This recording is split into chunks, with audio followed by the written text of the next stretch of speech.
Fimi lokan bale Oluwa, gboro mi ro, dákun má jẹ́ ṣiṣẹ́.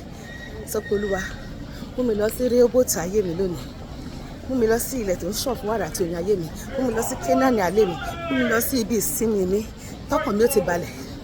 Olúwa, sọ mí di làmìlaka. Sọ mí di ògo àgbáyé. Sọ mí di ohun àgbáyé.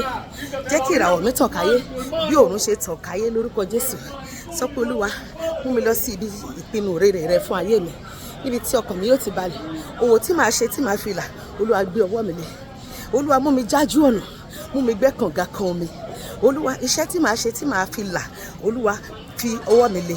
Dá ọwọ́ mi lé. Má jẹ́ ṣòwò tí ò lérè. Olúwa, jẹ́ n gbẹ́ kànga kan omi. Bí mo ti ń lọ lẹ́ni, jẹ́ kí ìwọ̀n mi gbé ẹja ńlá. Mú mi kún àkókò ẹja. Sọ pé Olúwa, ṣohun àrà nínú ayé mi lónìí. Ṣohun àrà nínú ayé ọkọ mi, nínú ayé àwọn ọmọ mi, nínú iṣẹ́ mi, nínú ìpè mi, nínú iṣẹ́ ìránṣẹ́ mi, ní gbogbo ìkórìtà ayé mi lónìí, ní orúkọ Jésù.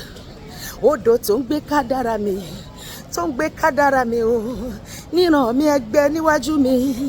Odò tó ń gbé kádàrá mi o, tó ń gbé kádàrá mi, níran mi máa gbẹ. Sọ pé odò tó ń gbé kádàrá mi, níran tí mo gbà wáyé, ó yá gbẹ níwájú èmi tó yìnbọn sí dárúkọ ẹ.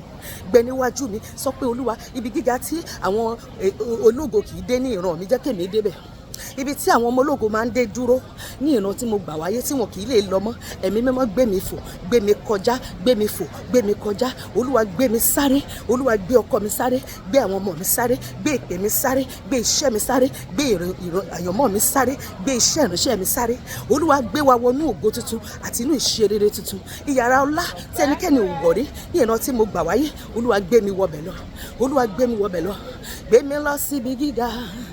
Ibi gíga lèmi fẹ́, ìwọ ńkọ́? Gbé mi lọ sí ibi gíga o, Ọlọ́run àwọn tó ti ga. Ó dórí mi ó dasán, ìwọ náà máa sọ bẹ́ẹ̀. Ó dórí mi ó dópin, ègún tó já ìdílé mi o. Ó dórí mi ó dópin. Ohun tuntun yóò bẹ̀rẹ̀ nínú ayé mi àti rẹ láti òní lọ lórúkọ Jésù. Àmín.